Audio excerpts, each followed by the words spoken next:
प्रह्लादश्चस्मि दैत्यानां कालकलयात्मम् मृगाणां च मृगेन्द्रोऽहं वैन्तयश्च पक्षिणाम। तो भगवान अपनी ऐश्वर्य विभूति बताते हुए कह रहे हैं, प्रह्लादास्मि दैत्यानाम, राक्षसों में दैत्यों में मैं प्रहलाद हूँ। तो भगवान बताते हैं कि हर चीज़ में वो सर्वश्रेष्ठ जो है वो भगवान है। देवताओं में सर्वश्रेष्ठ हरि हैं, पशुओं में सर्वश्रेष्ठ सिंह हैं। ऐसे ही राक्षसों में अगर कोई देखा जाए तो कौन सबसे श्रेष्ठ असुर हुआ है? बोले प्रहलाद। काल कलयात्म अहम, और दमन करने वालों में मैं काल हूँ। तो भगवान ही काल हैं। कई बार लोग पूछते हैं कितने साल पहले भगवान का जन्म हुआ होगा, तो उनसे बोलो कि जब भगवान ही काल को बनाने वाले हैं तो भगवान को बनाने वाला काल कौन सा होगा जो उनकी गणना कर सके कि भगवान कब बने थे। हमारे श्रीमद् भागवत के अंदर 5वां स्कंद जो है उसमें सृष्टि रचना का वर्णन है, और श्रीमद् भागवतम के 5वें स्कंद को टेस्टिंग गेट बताया जाता है। क्या? Testing gate. यानी कि अगर किसी व्यक्ति की श्रद्धा चेक करनी हो कितना बड़ा भक्त है, तो उसको 5वां स्कंद पढ़ने के लिए दो, तुरंत उसकी श्रद्धा टूट जाएगी। क्यों? उसको सुनते ही पढ़ते ही भागवत में लिखा है कि सूरज जो है वो नज़दीक है और चंद्रमा जो है वो पृथ्वी से दूर है, अधिक दूर है। अब जो वैज्ञानिक लोग हैं, साइंस पढ़ते हैं या स्कूल जाते हैं, उनको पढ़ाया जाता है सूरज दूर है और चंद्रमा नज़दीक है, शीतल है, सूरज बहुत दूर है। लेकिन भागवत में लिखा है जितनी दूर यहाँ से सूरज है उतनी ही दूर सूरज से आगे चंद्रमा है, और कभी कोई चंद्रमा पर पहुँच नहीं सकता। जब सूरज पे कोई नहीं पहुँचा तो चंद्रमा पर कैसे पहुँच जाएगा? मतलब पास वाले पे गया नहीं, दूर चला गया। तो ये बात सुनकर के लोगों की श्रद्धा टूट जाती। अरे इतने सारे इंटरव्यू निकल रहे हैं। श्रील प्रभुपाद जब अमेरिका गए और वहाँ जाकर उन्होंने 5वां स्कंद का वर्णन किया तो 80% क्लास के लोग चले गए छोड़ करके, बोले ये तो फेक है, भागवत पर श्रद्धा नहीं है। जब भागवत की श्रद्धा 5वां स्कंद पूरा होता है तब उसके अंतिम अध्यायों में नरक का वर्णन आता है। तो नरक का वर्णन सुनता है व्यक्ति, तब जाकर के उसको नरक पर फेथ नहीं होता। बोले नरक नाम की भी कोई चीज़, ऐसे भी दंड होते हैं, घबरा जाता है। 6ठे स्कंद तक पहुँच ही नहीं पाता, और 6ठे स्कंद तक कोई पहुँच गया तब फिर देखता है भगवान की अति दयालुता कि अजामिल जैसा पापी भी भगवान का नाम लेने से तर जाता है। तो नाम की महिमा उजागर होती है। लेकिन जो 5वां स्कंद में सृष्टि रचना में अटक गया, तो भक्ति चारू स्वामी महाराज और अन्य प्रभुपाद जी के शिष्य इस बात का व्याख्यान करते हैं कि किसी को भी अगर चेक करना है इसकी श्रद्धा कैसी है, उसे बोलो आप 5वां स्कंद पढ़ कर आओ। आप देखिए 90% टाइम लोग की श्रद्धा भागवत से ख़त्म हो जाएगी, या डिवोटी से ख़त्म हो जाएगी, या इस्कॉन से ख़त्म हो जाएगी, उनकी रहेगी नहीं श्रद्धा। क्योंकि उनको ये बिलीव ही नहीं होगा जो हमने पढ़ा है वो सब कुछ हमने अपने मन से गढ़ा था, असलियत में तो हमने कुछ पढ़ा ही नहीं अभी तक, हमारी नॉलेज तो वेस्ट हो गई सारी। फेथ नहीं होता, क्योंकि अपनी जो प्री कंसेप्ट नॉलेज है ना, पहले से जो नॉलेज आई है वो नॉलेज हमको भगवान की शरण में जाने नहीं देती। कुंती महारानी कहती हैं जन्म ऐश्वर्य श्रुता श्री भी एदेमान मदपुमान। भगवान की शरण में कौन नहीं जाते? जिनका ऊंचे कुल में जन्म हुआ हो, जन्म बहुत बड़े ब्राह्मण कुल में जन्म हुआ हो ना। तो हम लोग जैसे जाति से ब्राह्मण्स हैं, तो हमारे परिवार के लोगों को मैं बोलता हूँ कृष्ण भक्ति करो, बोले नहीं नहीं ये सब क्या है, तुम्हें कुछ पता थोड़ी है। हम लोग तो खुद ही मथुरा से हैं, कृष्ण के जन्मभूमि से, हमको क्या ये माला घुमाने की ज़रूरत है, हम तो निजी पार्षद हैं। गाली दे देंगे लाला को, लाला तो हमारा बच्चा है, लेकिन पान खाएंगे, गुटखा खाएंगे, लेकिन भगवान की भक्ति नहीं करेंगे। तो जन्म ऊंचे कुल में हो जाने से भक्ति होती है। अधिक ऐश्वर्य किसी के पास हो, जन्म ऐश्वर्य, बहुत धन किसी के पास हो, वो भगवान का भक्त नहीं बनेगा। कहेगा क्या करूं जी, पहले कमाने की टेंशन थी, अब जो कमा लिया है वो चला ना जाए, इसको बचाने की टेंशन है। और फिर एक स्टेज आ जाती है ऐसी जब व्यक्ति अपने स्टेटस को बनाए रखने के लिए कि मेरा स्टेटस बना रहे समाज में, इतना तो होना चाहिए। भाई 10 करोड़ के व्यापारी थे, 10 करोड़ तो मेंटेन करना ही पड़ेगा, क्या कर सकते, इतना तो प्रॉफिट ना भी आए, 10 करोड़ का बैलेंस तो मेंटेन करना ही पड़ेगा। तो उसके लिए व्यक्ति मेहनत करता है, जबकि वो जान रहा है कि मेरा समय वेस्ट हो रहा है, ये माया है, मैं माया में हूँ, फिर भी उससे त्यागा नहीं जाता है, भगवान की शरण में नहीं जा सकता। जन्म ऐश्वर्य श्रुतः, यानी कि बड़ा पढ़ा लिखा व्यक्ति जिसने नील आर्मस्ट्रॉन्ग की कथाएं पढ़ी हैं स्कूल में, जीके में, who went to moon first, Neil Armstrong, जब वो पढ़ के आया है और वो ये सुने कि कभी कोई चंद्रमा पे नहीं गया, उसका तो ज्ञान वहीं भंग हो गया, और वो तो क्वेश्चन उठाएगा ऐसा कैसे। और ये प्रमाणित है कि जिसने भागवत पर प्रश्न उठाया उसको भक्ति तो कभी मिलने वाली है नहीं, क्योंकि ज़्यादातर लोग मैंने देखा है आते हैं क्लास में बैठते हैं, लेकिन उनको शंका रहती है ऐसे कैसे कृष्ण ही भगवान हो गए, बाकी नहीं है क्या, हमारे माँ बाप पागल थे क्या जो पूजा कर रहे थे। इस प्रकार के प्रश्न लगा कर के वो अपने को कृष्ण से कोसों दूर ले जाते हैं, और कभी कृष्ण भक्ति नहीं प्राप्त करेंगे ना, इस जन्म में तो भूल ही जाओ, कभी नहीं मिल सकती है। क्योंकि जहाँ संशय है वह असुर के समान है, जहाँ डाउट है वो राक्षस के जैसा है। राक्षस लोग पता कैसे होते हैं, जैसे ही उनका जन्म होता है तुरंत एक विशाल शरीर प्राप्त कर लेते हैं, बड़े हो जाते हैं। हमारे ऐसे बच्चे पैदा होते हैं धीरे धीरे बढ़ते हैं, असुर पैदा होते ही बढ़ जाता है। तो डाउट संशय ऐसा है जैसे असुर पैदा होते ही बड़ा हो जाता है।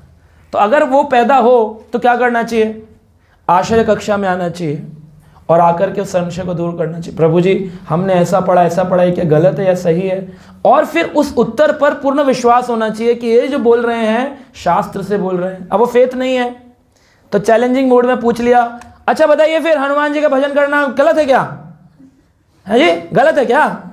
अब आपने पूछ लिया, मैंने कहा नहीं गलत नहीं है जी, राम जी के भक्त हैं, भक्त भावना से भजन कर सकते हैं, लेकिन भगवान नहीं मानना, इनकी चल रही है अपनी।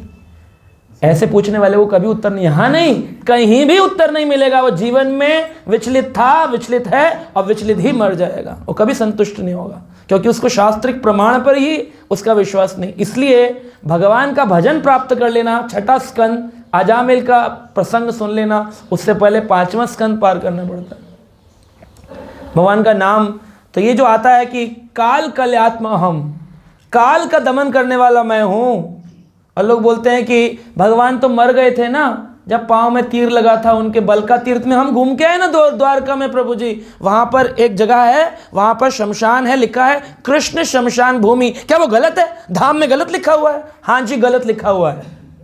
प्रमाण है ये कि भगवान काल को दमन करने वाले हैं, गीता में भगवान कह रहे हैं। तो उनको काल कैसे खा जाएगा, मृत्यु कैसे आ जाएगी। काल कल्यात्म अहम, मैं काल का दमन करता हूँ। लोग बोलते नहीं जी काल के काल महाकाल शिव जी हैं, कृष्ण नहीं, कृष्ण नहीं है। अजय आपको जब काल के काल महाकाल मालूम है तो ये भी पता होगा शिव जी देवों के देव महादेव हैं, भगवान नहीं है। लेकिन इस बात पर बिलीव ही नहीं होगा क्यों, शास्त्र नहीं पढ़ा। और शास्त्र पढ़ने के लिए बहुत ज़्यादा क्या चाहिए, विश्वास। क्योंकि सारे के सारी जो भ्रांत धारणाएं हैं झूठी, जो अब तक पल पोस के बड़ी करी थी, वो टूटेंगी, तरंगे टूटेंगी। तड़म, कोई नहीं है भगवान, तड़ंग। मैं जिनकी बात आरती कर रहा था भगवान नहीं, तड़ंग। विश्वास टूटेगा। 30 साल व्यर्थ किए, वेस्ट हो गए, कूटू का आटा खा खा के, अन्न नहीं खाया, वो सब टूट जाएगा एक बार में। तो बड़ा भयानक, व्यक्ति को दर्द लगता है। फिर भी क्या करेगा, छुप के संडे को कृष्ण कृष्ण करेगा, जब देखेगा प्रभु जी लोग नहीं है तब फिर जय माता दी जय माता दी जय माता, छुप छुप के करेगा, क्योंकि उसका विश्वास अभी कृष्ण पर पूर्ण नहीं है। क्या कर सकते हैं, उसका विश्वास कमजोर है। क्यों? क्योंकि उसके हृदय में असुर ने, राक्षसों ने पैरा डाला है, संशय और डाउट्स ने। अगर ये पढ़ें और इन पर विश्वास हो, गीता में, गीता खाली देखने से रखने से गीता का भक्त नहीं होता है। गीता का भक्त होता है जब उसे अपनाता है, अपने जीवन में अप्लाई करता है। मक्खी भी बैठती है गीता के ऊपर, ऐसे रख दो, ये मक्खी आएगी, बैठेगी, घूमेगी, तो क्या भक्त बन गई? बन गई। मंदिर में छिपकली चिपकी होगी तो मंदिर जाने से कोई बोले मैं रोज मंदिर जाता हूँ, वो छिपकली भी जाती है, तो क्या भक्त बन गई? भक्त कब होता है? जब उसे शास्त्र प्रमाण पर विश्वास होता है और फिर उसे अपने जीवन को जीने का, वो कहता है आप बस इसके अनुसार अपना जीवन चलाना है, बाकी लेफ्ट राइट नहीं देखना है ना। तो जैसे वो घोड़े के इधर होता है, क्या कहते हैं, आँखों के आईज पे लगाया जाता है, हाँ वैसे लगा दो, बोले बस अब एक दिशा में भागना है, कृष्ण की ओर। प्रभुपाद जी की पुस्तक है ना, कृष्ण की ओर, बस यही है रास्ता, ultimate way to Krishna, to Vaikuntha, to Goloka. आगे कहते हैं मृगणाम च मृगेंद्रो अहम, पशुओं में सिंह हूँ। पशुओं में मैं शेर हूँ। वैंतिश्च पक्षिणाम, और पक्षियों में मैं गरुड़ हूँ। तो गरुड़ जो है ये कोई छोटा मोटा नहीं है, गरुड़ भगवान के बड़े भारी भक्त हैं। तो इसमें वैंतयश्च पक्षिणाम क्यों कहा, वैंतय क्यों कहा, गरुड़ बोलना चाहिए था गरुणश्च पक्षिणाम। वैंतय क्यों कहा, विनीता के पुत्र हैं गरुड़, इसलिए उनका नाम है वैंतय। विनीता माता ने उनको जन्म दिया, 2 पुत्र हैं गरुड़ और अरुण। सूरज के जो सारथी हैं, जो सूरज को चलाते हैं रथ को, वो अरुण, और जो पक्षी हैं भगवान विष्णु के, उनका नाम है गरुड़। ये दोनों भाई हैं, विनीता के पुत्र, इसलिए इनको वैंतय कहा जाता है। वैंतश्च पक्षिणाम, विनीता के पुत्र हैं। और ये विनीता कश्यप ऋषि की पत्नी है, जिनसे गरुड़ देव का जन्म हुआ। यानी कि जो कश्यप ऋषि हैं उनकी 13 पत्नियां हैं। दिति से दैत्य उत्पन्न हुए, अदिति से आदित्य उत्पन्न हुए, है ना, विनीता से गरुड़ और अरुण उत्पन्न हुए, और कद्रु से सर्प पैदा हुए। सर्प जितने भी सांप हैं, तक्षक, है ना, वासुकी, ये सब कद्रु के पुत्र हैं। और धनु माता से दानव पैदा हुए। तो ऐसे उनकी 13 पत्नी हैं, जिनके अलग अलग संतानें हैं। सृष्टि रचना में कश्यप ऋषि का योगदान सबसे महान, सबसे ज़्यादा सृष्टि रचना कश्यप ऋषि ने करी है ना। तो इस प्रकार विष्णु के वाहन गरुड़ सबसे महान है। और गरुड़ जैसे भक्त की शरण ग्रहण करने से व्यक्ति बड़ी बड़ी मुश्किलों से पार चला जाता है। एक बार एक चिड़िया थी जिसने समुद्र के किनारे अपने अंडे दिए थे, और जब समुद्र की लहरें आई तो उसके अंडे खा गई। तो उसने सोचा, चिड़िया ने, कि मैं समुद्र को सुखा के राख कर दूंगी, एकदम सूखा बना दूंगी। एक एक उड़ती थी और बूंद पकड़ती थी, वापस आती, समुद्र मेरे अंडे वापस करो, मेरे बच्चे वापस करो। फिर उड़ती थी, फिर एक बूंद पानी भरती थी, फिर किनारे आती थी, वॉमिट कर देती थी, फिर जाती थी। ऐसे करके सोच रही थी समुद्र खाली करके अंडे निकाल लूँगी। अब समुद्र में अथाह जल है। तो ऐसे छोटे छोटे एफर्ट्स कर रही थी। लेकिन गरुड़ देव ने जब देखा उसके प्रयासों को, तो पूछा क्या हुआ। बोले मेरे अंडे इस समुद्र ने निगल लिए हैं, मेरे बच्चे, और वापस नहीं देता है। तो गरुड़ देव ने कहा कि ठीक है, तुम साइड हटो, मैं तुम्हारी मदद करता हूँ। तो गरुड़ देव जी गए और समुद्र देव को कहा कि या तो इसके अंडे वापस करो, नहीं तो मैं एक बार में एक ही सिप में पूरा समुद्र पी जाऊँगा। और पी सकते हैं गरुड़ देव। घबरा करके समुद्र देव आए और उन्होंने उसके अंडे वापस किए। तो इससे हमें ये पता चलता है कि अगर हम किसी वरिष्ठ भक्त की शरण ग्रहण करते हैं तभी जाकर के हमारे एफर्ट सक्सेसफुल होंगे। अन्यथा छोटे छोटे एफर्ट्स करके अगर हम सोचें हम करता है, हम कर लेंगे, भगवान को पालेंगे, तो ये बड़ा मुश्किल है। आगे भगवान कह रहे हैं, बोलिए, पवना पवतामस्मि राम शस्त्र व्रतामहम दशाणाम मकरश्चस्मि स्त्रोत्रासामस्मि जानवी। पवन पवतामस्मि, समस्त पवित्र करने वालों में मैं वायु हूँ।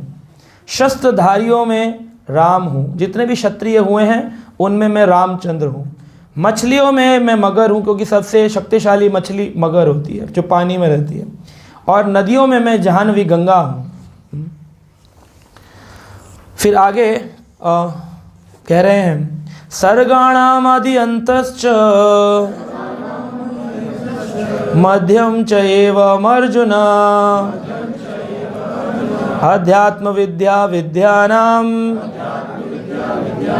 वादः प्रवदातम्।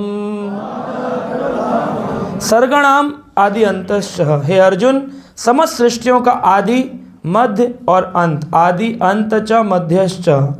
सर्गणाम का मतलब है सृष्टि। सर्ग विसर्ग सृष्टि को बोलते हैं। सर्ग विसर्ग ऊतः, ये भागवत के विषय हैं, 10 विषय, उसमें आता है पहला सर्ग, दूसरा विसर्ग।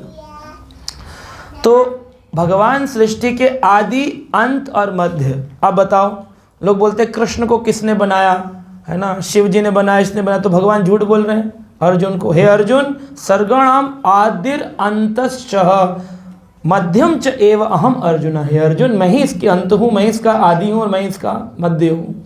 बीच में भी मैं हूँ, पीछे भी मैं हूँ और आगे हूँ। वो होता है तीतर के दो आगे तीतर, तीतर के दो पीछे। आगे कृष्ण, पीछे कृष्ण, बीच में कृष्ण, और कुछ नहीं। तो इसके अलावा सोचना भी मूर्खता है। कोई प्रश्न करे और गीता पे बिलीव नहीं करे तो फिर उसके तो कहने ही क्या है, उसका तो मतलब माला पहना के उसका सम्मान करना चाहिए। अध्यात्म विद्या विद्या नाम, और जितनी भी विद्याएं हैं उन विद्याओं में मैं सबसे बड़ी विद्या कौन सी है? अध्यात्म विद्या। आज लोग बच्चों को भौतिक विद्या तो देने के लिए स्कूलों में फीस दे रहे हैं, स्पेशल फीस दे रहे हैं स्कूल के अंदर, लेकिन अध्यात्म विद्या देने के लिए उनके पास टाइम नहीं है। बोलते टाइम नहीं है, क्या करें? कभी ऐसा प्लान करें कि बच्चों को स्पेशल किसी स्कूल में भेजें जहाँ से वो अध्यात्म विद्या को सीखें। अध्यात्म विद्या का मतलब क्या है? अध्यात्म विद्या का मतलब है भगवान की गीता के इस उपदेश को समझना कि मैं ये शरीर नहीं हूँ, मैं एक आत्मा। ये अध्यात्म विद्या है। ये कितने लोग अपने बच्चों को सिखाने के लिए मेहनत कर रहे हैं। सब लोग सोच रहे हैं अब हमारे बच्चे तो सेटल हो गए, अब हम बूढ़े हैं। वैसे तो बूढ़े भी भजन नहीं कर रहे, लेकिन फिर भी बूढ़ा सोचे कि चलो हम भजन कर लें। कुछ लोग होते हैं जो कि बच्चों को अध्यात्म विद्या देना चाहते, जैसे माता जी ने गुरुकुल भेजा बच्चे को अध्यात्म विद्या देने के लिए, और भी कुछ लोगों ने गुरुकुल भेजते हैं, या फिर हमारे मंदिर में गोपाल फन स्कूल में भेजते हैं ताकि बच्चों को अध्यात्म विद्या। देखिए एक स्टेटमेंट है, इसे लिख लो और सब पड़ोसी अड़ोसी रिश्तेदारों को भेजो। क्या लिखो? Material education minus spiritual education. विद्या जिसमें अध्यात्म विद्या ना हो, मेटीरियल एजुकेशन यानी IIT, BTech, MTech, MBA, MCA, BFA, MFA, जितना भी पढ़ाई है अध्यात्म विद्या के बिना क्या है? Depression, stress, anxiety, frustration and at last suicide. ठीक, सही कहा। और वही अध्यात्म विद्या के साथ आप लिखिए material education plus spiritual education. ये क्या है? क्या है? हैप्पीनेस, परमानेंट हैप्पीनेस, ब्लिस, है ना, जॉय, है ना, और प्रॉस्पेरिटी तो चलो, सेटिस्फेक्शन, प्रॉस्पेरिटी तो दूसरे तरीके से देखते हैं लोग। धन तो धन नहीं है, मन का सुख सबसे बड़ा धन है। मन से बेचैन है, नीचे मर्सिडीज खड़ी है, ऊपर पता चला माता जी सुसाइड कर ली, ऐसे धन का क्या फ़ायदा है? कितने सारे लोग ऐसे मिलते हैं मेरे को, फ़ोन आते हैं, प्रभु जी हमारे छोटे से बच्चे ने ऐसा ऐसा कर लिया, जहर खा लिया, घर में 4 गाड़ियाँ खड़ी हैं, 40 नौकर हैं, बड़ा मकान है, फ़ोन कर रहे हैं प्रभु जी प्लीज़ आप 1 घंटे का टाइम दीजिए, काउंसलिंग कर दीजिए, इसने जहर खा लिया, बड़ी मुश्किल से डॉक्टर ने बचाया, नस काट ली है अपनी। ना पैसे की कमी है, ना स्पेस की कमी है, ना प्रोस्पेरिटी की कमी है, लेकिन क्योंकि अध्यात्म नहीं है इसलिए केवल दुख ही दुख है, जीवन केवल दुख है। तो ये हमारी गलती, हमें ऐसा लगता है कि बच्चा पढ़ लिख लेगा तो अपने पैरों पे खड़ा हो जाएगा। अपने पैरों पे खड़ा होगा, पर वो जहाँ खड़ा होगा वहाँ पर कांच के टुकड़े होंगे तो खून निकलेगा उसके। अपने पैरों पे खड़ा तो होगा, लेकिन जहाँ खड़ा होगा वहाँ कांच के टुकड़ों में खून निकलेगा उसके। फावड़े से अपने ही पैरों को काटेगा। जैसे कालिदास को बताते हैं कि उसी डाल पर बैठे थे जिस डाल को उसी को काट रहे थे। तो यही मटेरियल एजुकेशन के लोग एजुकेशन लेकर के उसी डाल पर बैठते हैं, उसी को काटते हैं। तो ये दुख भरा जीवन है इनका। तो यहाँ पर कह रहे हैं कि अध्यात्म विद्या विद्या नाम। तो अध्यात्म विद्या क्या है? कह रहे हैं जहाँ पर 4 वेदों की चर्चा होती हो, जहाँ पर वेदांत सूत्रों की चर्चा होती हो, जहाँ पर तर्क ग्रंथों के द्वारा प्रस्तुत किए जाते हों, जहाँ पर धर्म ग्रंथों की चर्चा हो और जहाँ पर पुराणों की चर्चा हो, ये जो है अध्यात्म उच्च विद्या है। अब ज़्यादा से ज़्यादा लोग करेंगे तो क्या करेंगे? बच्चे को मंदिर ले जाएंगे और मंदिर ले जाके उसको हनुमान जी का टीका लगाना सिखा देंगे। ये अध्यात्म थोड़ी है, इसे अध्यात्म थोड़ी कहते हैं। या अखंड दीपक जलाना सिखा दिया आपने, इसको अध्यात्म नहीं कहते। आप पढ़ो अध्यात्म की डेफिनेशन क्या है। अध्यात्म की डेफिनेशन है या तो पुराणों के अध्ययन से उसे ज्ञान मिले, या तो वेदों से उसे ज्ञान मिले, वेदांत सूत्र से उसे ज्ञान मिले, या तो फिर उसे धर्म ग्रंथों से ज्ञान मिले, या उसको तर्क का ग्रंथ यानी तर्क प्रस्तुत करें, मैं कौन, तुम कौन, कहाँ से आए, मरने के बाद कहाँ जाते हैं। 99.9% लोगों को मालूम ही नहीं है मरने के बाद कहाँ जाएंगे। लोग बोलते हैं अरे जी ये सब तो है ना मिथोलॉजी है, मिथ है, झूठ है। माइथोलॉजी झूठ है। ना कभी महाभारत हुआ, ना कोई राम थे, ना कोई कृष्ण थे। ये तो हमारे मुनियों ने हमें डराने के लिए और हमसे ना पैसे ऐंठने के लिए ग्रंथ बनाए हैं। ये है इंडिया की नॉलेज, ये है इंडिया की नॉलेज। तो ऐसे लोगों के साथ में आपको डील करना है, ये है समाज। और आप तो चलो डील करके निकल जाओगे, आप तो फिर भी बच गए। उनका सोचो, अपने बच्चों के ऊपर दयावान होना चाहिए कि हे अभी तो ये कितने छोटे हैं, कोई 10 साल का है, कोई 5 साल का है, कोई 15 साल का है, इन्हें अभी इसी समाज में लड़ना है जहाँ पर भगवान को उन्होंने मृत्यु दंड दे रखा है, भगवान को मार रखा है उन्होंने। उस समाज में अभी आपके बच्चों को लड़ना है, भिड़ना है, कॉम्पिटिटिव रहना है, तो फ्रस्ट्रेशन के अलावा क्या मिलेगा उनको। इसलिए उनको अध्यात्म आज ही देना ये जिम्मेदारी है। तो यहाँ पर प्रभुपाद जी लिख रहे हैं कुल 14 प्रकार के ग्रंथ हैं, इन सबको मिलाएं तो 14 मेन ग्रंथ हैं। अब यहाँ पर वो जो कथाएं होती है, सोमवार कथाएं पढ़ाना या व्रत कथाएं पढ़ाना, वो नहीं है, उसे धर्म ग्रंथ नहीं कहते हैं। 14 ही प्रकार के ग्रंथों को धर्म ग्रंथ कहा जा रहा है, इन कैटेगरी में आने चाहिए। तर्क शास्त्रियों में विभिन्न प्रकार के तर्क होते रहते हैं। प्रमाण द्वारा तर्क की पुष्टि जिससे विपक्षी का भी समर्थन हो उसे जल्प कहते हैं। अब यहाँ पर प्रभुपाद जी बता रहे हैं जल्प किसे कहते हैं। कई बार मैं उदाहरण देता हूँ, प्रजल्पा, जल्पा, तो यहीं से ये उदाहरण है। प्रमाण द्वारा तर्क की पुष्टि जिसमें विपक्ष का भी समर्थन हो, यानी तर्क वितर्क तो हो लेकिन विपक्ष का भी समर्थन हो, उसे जल्प कहते हैं। एक होता है प्रजल्पा, एक होता है जल्पा। तो जल्प क्या है? जब दो लोग कॉन्ट्राडिक्ट कर रहे हैं, तर्क वितर्क कर रहे हैं, लेकिन सामने वाले का भी समर्थन है कि ठीक है जी, कृष्ण भावना भवित की बात तो हम कर रहे हैं, लेकिन ऐसा क्यों प्रभु जी? फिर उत्तर दिया तो हाँ हाँ हाँ, अच्छा अच्छा अच्छा अच्छा, ऐसे। तो जहाँ समर्थन के साथ चर्चा हो उसे जल्प कहते हैं।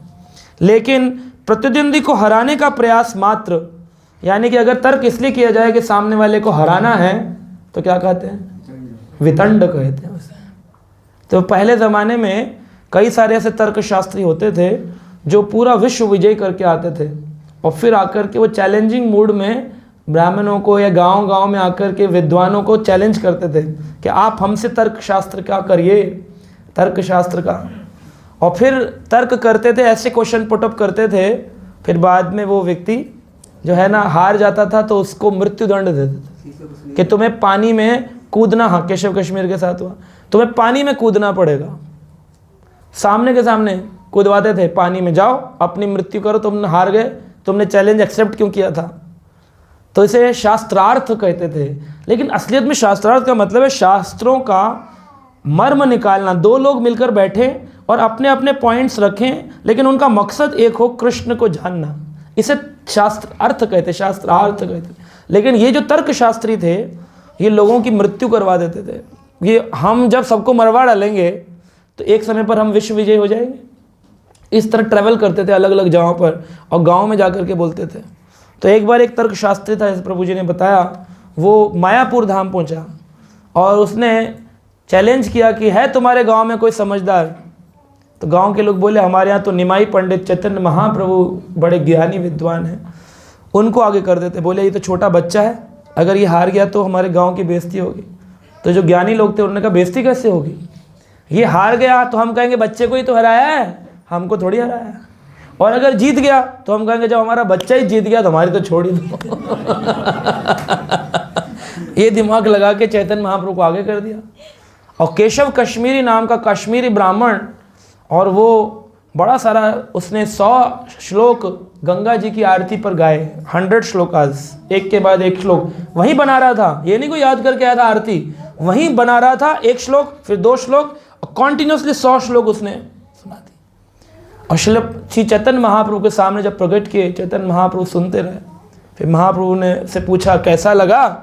महाप्रभु बोले था तो बहुत अच्छा, लेकिन 63वें नंबर श्लोक में व्याकरण का उच्चारण गलत था, और इसमें कई सारे, अगर मैं बताऊं तो कई दिन बीत जाएंगे, इतने इसमें नुक्स निकाल सकता हूं, इतने एरर्स हैं। तो जब व्याकरण की दृष्टि से बताया तो बोला कि हाँ ये तो गलती हो गई। बोला कोई बात नहीं, कल मैं पुनः फिर आऊँगा। तो सारे लोग जय जयकार करने लगे, श्री गौरंग महाप्रभु की, सब जय जयकार कर रहे थे। अब अगले दिन के लिए तैयारी कर रहा था, व्याकरण पढ़ रहा था कि कोई गलती ना हो, पहले से तैयारी करके रखूँगा, 90% 10% वहीं पर एक्सप्लेन करूँगा। रात्रि को अब जितने भी विद्यार्थी होते हैं किसकी पूजा करते हैं? सरस्वती माता की। तो इसके पास एक मूर्ति थी सरस्वती माता की, उस मूर्ति में वीणाधारी माता को उपासना करने लगा था। हे माता, मैं आज तक कभी किसी से नहीं हारा, आज कैसे मैं हार गया इससे? तो आपने मेरी आज बेइज्जती कराई है, मैं नीचा दिखाया है, मुझे ऐसा क्यों किया माँ? कल मुझे फिर विजय कराओ, मैं पूरा विश्व विजय करना चाहता हूँ। तो सरस्वती माता बोली, देखो अभी तक तुम लोगों से लड़ रहे थे, तब तक तो मैं तुम्हारा साथ दे रही थी, परंतु अब तो तुमने मेरे प्रभु भगवान श्री कृष्ण से ही वैर कर लिया है, उनसे तुम युद्ध कर रहे हो, भगवान के आगे हम कुछ नहीं कर सकते। सरस्वती माता ने कहा, अब तुम हारना तुम्हारा निश्चित है, बेटर है तुम यहीं से भाग जाओ। तो रातों रात भाग गया वो। तो इस प्रकार से हम ये देखते हैं कि श्री चैतन्य महाप्रभु से भी शास्त्रार्थ करने लोग आ गए, तो भगवान से भी लोग शास्त्रार्थ करने आए थे। एक बार ऐसे ही कि एक व्यक्ति पहुंचा था काशी विश्वनाथ, और काशी विश्वनाथ में जाकर के कहता है कि मैं आया हूं तर्क वितर्क करने के लिए, शास्त्रार्थ करने। है कोई पंडित ज्ञानी? तो वहाँ के लोगों कबीर से बड़े दुखी थे। बोले, कबीर जी जो है ना, ये राम जी का भजन करते हैं और राम राम करते हैं, इनको राम ने स्वप्न में दर्शन दिए हैं और ये राम का भजन करते हैं। राम राम राम भजन करते थे। उन्होंने अपना एक समुदाय बनाया था, कबीर समुदाय, कबीर पंथी हैं। आज तो बिगड़ गया है पूरा, लेकिन उस समय उसे निर्गुण दरबार कहते थे। निर्गुण का मतलब था जो तीनों गुणों से परे भगवान श्री रामचंद्र का भजन करते थे, है ना। ऐसा नहीं था कि कबीर जी कोई निराकार संप्रदाय के थे कि वो निराकार मानते थे ना, निर्गुण दरबार था। और रामचंद्र जी के विग्रह उन्होंने खुद राजस्थान में स्थापना करी और खुद माला से जाप करते थे। ऐसा नहीं था, उनकी 1 लाख मोतियों की माला है जिसमें 1 लाख लक्ष्य नाम लेते थे रोज, 1 लाख राम राम राम राम राम। तो कबीर कभी निराकारवादी नहीं थे। तो ये जो उनके होते हैं ना, जैसे भाई आज चैतन्य महाप्रभु को महापुरुष बता दिया, कृष्ण को मृत्युदंड दे दिया, बोले मर गए थे भगवान। ऐसे प्रकार के लोगों के समाज में कुछ भी हो सकता है, लेकिन सच्चाई ये नहीं है, सच्चाई कोसों दूर है। तो कबीर जी के सामने आए तो बोले, कबीर को आगे बढ़ा दो, कबीर जी को बढ़ा दो आगे। अब कबीर जी के पास गया तो कहता, लिखो कि मैं विश्व विजयी हूँ। तो कबीर जी बोले कि मुझे तो लिखना आता ही नहीं है, मैंने तो जो कुछ भी कहा है वो मुँह से कहा है, और मैं तो लिखना पढ़ना अगर जानता तो क्या बात थी। तो उसने कहा, अच्छा तो फिर भी मैं लिख देता हूँ, तुम सिग्नेचर कर दो। तो उसने लिखा कि यह विश्व विजयी जो था व्यक्ति, ये जीता और कबीर हारा, लिखो नीचे साइन करो। तो उन्होंने एक डंडी ली, शाही में डुबोई, पकड़ना भी नहीं आता था ढंग से, तो बड़ी सी डंडी से एक बड़ा कबीर लिख दिया और भेज दिया उसको, कहा जाओ। वो अपने गांव में गया, मुखिया के पास, अपनी माँ के पास दिखाया, देखो तुम्हारा जो सबसे प्रमाणित व्यक्ति है कबीर, उसको 2 मिनट में हरा दिया। उसने खुद अपनी हार स्वीकार करी है। कहा कहाँ है प्रमाण पत्र? का ये रहा। दिखाया तो उसमें लिखा था, विश्व विजयी हारा, कबीर जीता, कबीर। और बड़ा टेंशन में आ गया, बोले ये कैसे हो गया? फिर वापस गया कबीर, कहता है चीटिंग करता है, बदल दिया तूने पर्चा साइन करके, चलो सही से लिखो। कह रहा जी मुझे लिखना पढ़ना कहाँ था, आपको बताया तो था। तो फिर लिखा, विश्व विजयी जीता, कबीर हारा, सिग्नेचर करो। फिर डाई शाही में डुबोया, कबीर। हाँ आप ठीक है, बंद किया, लो दोबारा आ गया प्रमाण पत्र, दिखाओ जी। दिखाया, लिखा था कबीर जीता, विश्व विजय हारा, कबीर। तो बड़ा टेंशन में, कह रहा ये कैसे हो रहा है बार बार परिवर्तन। कहा अब की बार युद्ध करना पड़ेगा। पहुंच गया वहाँ पे, तो काशी विश्वनाथ जी के दर्शन कर रहे थे, कबीर वहाँ खड़े थे, उनके पास जाके कहता है, बता ये कैसे परिवर्तन हो जाता है? मैं तुझसे शास्त्रार्थ करने आता हूँ, या तो शास्त्रार्थ कर ले या तो सही से प्रमाण पत्र दे दे, दोनों जगह तो मुझे घुमा रहा है इधर से उधर। तो उन्होंने कहा कि जी मैं तो कुछ जानता ही नहीं हूँ। कहा कि फिर ऐसा भेद कैसे, परिवर्तन कैसे आ रहा है? तो उन्होंने बोला, कबीर ने, कि तू कहता लेखन की लेखी, तू कहता जो लेखों में लिखा हुआ है, तूने लेख पढ़ लिए, याद कर लिए और उससे तू तर्क करता है। तू कहता लेखन की लेखी, मैं कहता आँखन की देखी। मैंने तो इन आँखों से भगवान राम का दर्शन किया है, तो मेरे को पता है कोई देवी देवता संसार में नहीं है, केवल भगवान एक है, कृष्ण या राम। तो उन्होंने इस बात को प्रमाणित किया, हरि से बढ़कर और कुछ भी नहीं है। मैं देख आँखों से देख करके बोल रहा हूँ, तो लेखों की बात कर रहा है। लोग शास्त्रार्थ करते हैं ना, ऐसे कैसे जी, देवता कुछ नहीं है जी, ये क्यों नहीं है जी, वैसे खाली इस्कॉन ही क्यों कृष्ण को बोलेगा? आप तर्क कर सकते हो, लेकिन आँखों की देखी उन अनुभवों को क्या करोगे, उन अनुभवों का क्या करोगे। तो अनुभव बहुत गहरे होते हैं। श्रील प्रभुपाद जी के जीवन में कई अनुभव हैं जहाँ उन्होंने भगवान का साक्षात्कार किया मैनी टाइम्स। पर ये होगा कैसे? क्या आपको कभी भगवान दिख सकते हैं, या ऐसे ही लेखन की लेखी में जीवन गुजरेगा? कैसे दिखेंगे? लेखन की लेखी के साथ साथ हम लोगों को भगवान के नाम जप के प्रति श्रद्धावान होना पड़ेगा। नाम के अंदर इतनी शक्ति है कि कोई भी भगवान को अपनी ओर आकर्षित कर सकता है। जब व्यक्ति नया नया जुड़ता है तो क्या बोलता है? हरे कृष्णा कृष्णा कृष्णा हरे हरे, हरे राम राम राम हरे। बड़े उत्साह से जपता है। इसका अर्थ क्या है कि हे श्रीमती राधा रानी, हे कृष्ण, मुझे अपनी सेवा में लगाइए। अब वो सेवा भी करने आता है, बड़े प्रोत्साहन दिखता है। नए नए लोग सेवा कर रहे हैं और पुराने वाले गायब हो गए। ऐसा हमेशा ही होता है। मैंने कई भक्तों से पता किया, बोलते हैं हाँ जी, जितने नए आते हैं वो सेवा में दिखाई देंगे और पुराने वाले बैठते जाएंगे, ठंडक धीरे धीरे क्यों बैठ जाते हैं? तो बोले, उन्होंने बताया, प्रभु जी बता रहे थे, बोले कि क्या होता है कि हरे कृष्ण जपते हैं, उसका मतलब होता है कि प्रभु मुझे अपनी सेवा में लगाओ।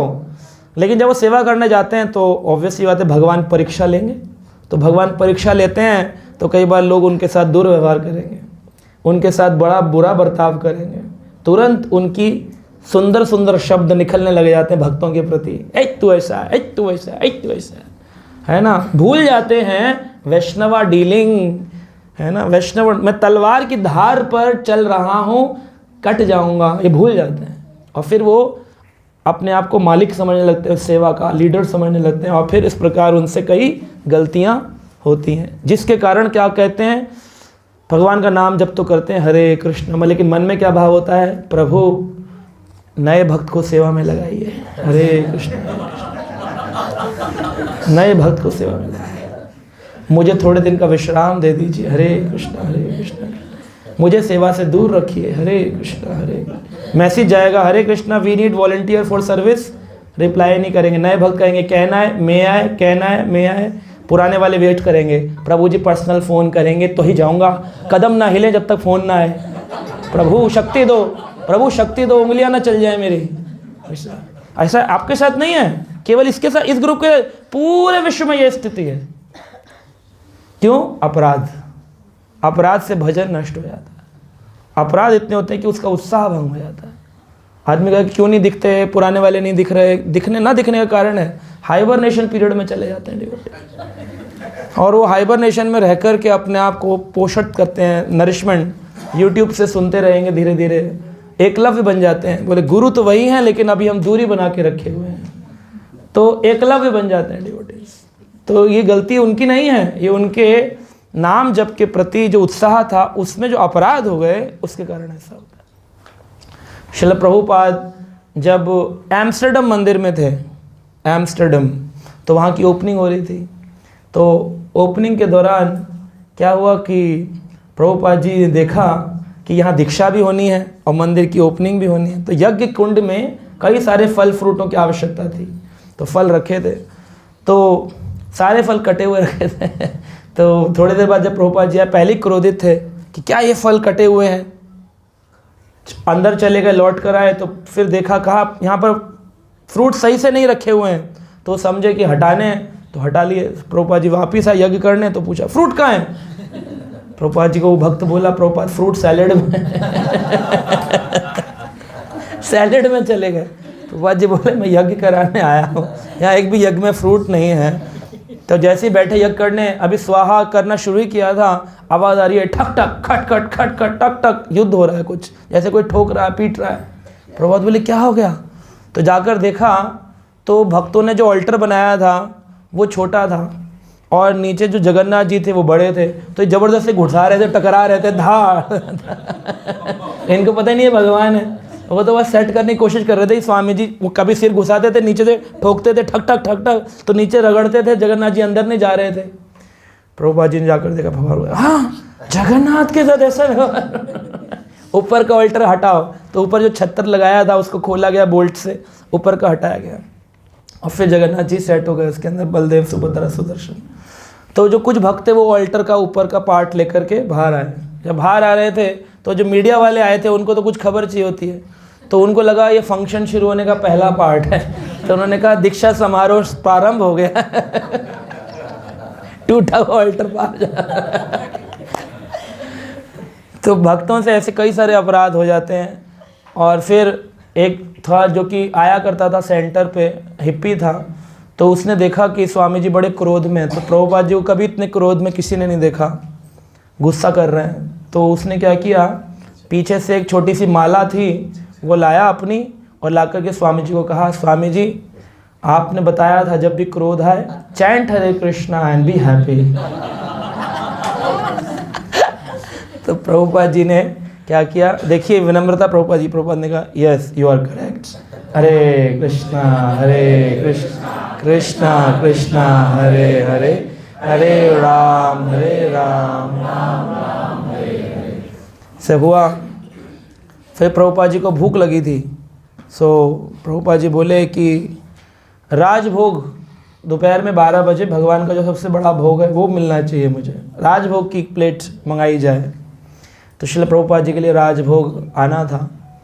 तो प्रभुपाद जी को तब तक, जहाँ तक भी सुबह से सेरेमनी कर रहे हैं, थक गए, तो मैं रूम में रेस्ट कर लेता हूँ। प्रेसिडेंट को वैसे ही गुस्सा कर लिया है तो अभी मैं क्या बोलूँ, तो एक भक्त को बोले जाओ तो मेरे लिए राजभोग की प्लेट लेके रूम पर आओ। ठीक है। थोड़ी दूर पे रूम था, उस समय नए नए मंदिर खुल रहे थे, पास में नहीं आश्रम बन पाते थे, तो रूम दूर था, गाड़ी से जाना पड़ता था। तो भक्त ने प्लेट तैयार करी पूरी राजभोग की और लेकर के निकला, गाड़ी में बैठा। गाड़ी से जब उतरने लगा तो उसका पाँव गाड़ी में फंस गया और झटका लगते ही सारी प्लेट जो थी वो भूमि पर, सारा प्रसाद। प्रभुपाद जी के रूम में पहुंचा, प्रभुपाद जी बोले यस वेयर इज़ राजभोग महाप्रसाद। तो बड़े उदास मन से उसने कहा, स्वामी जी सुबह से मैं जानता हूँ गलतियाँ हो रही थी, पर आज की लास्ट गलती है कि प्रसाद गिर गया। प्रभुपाद जी बोले कि ठीक है, जितना भी गिरा है उसे उठा लाओ, जो तुम्हें ठीक लगे ऊपर से, बिकॉज महाप्रसाद कभी ख़राब नहीं होता, आई विल ईट इट। तो उन्होंने फिर सारा ऊपर से उठाया, जिसमें मिट्टी नहीं लगी थी, पूरा उठा कर के लाए। प्रभुपाद जी ने वो प्रसाद पाया।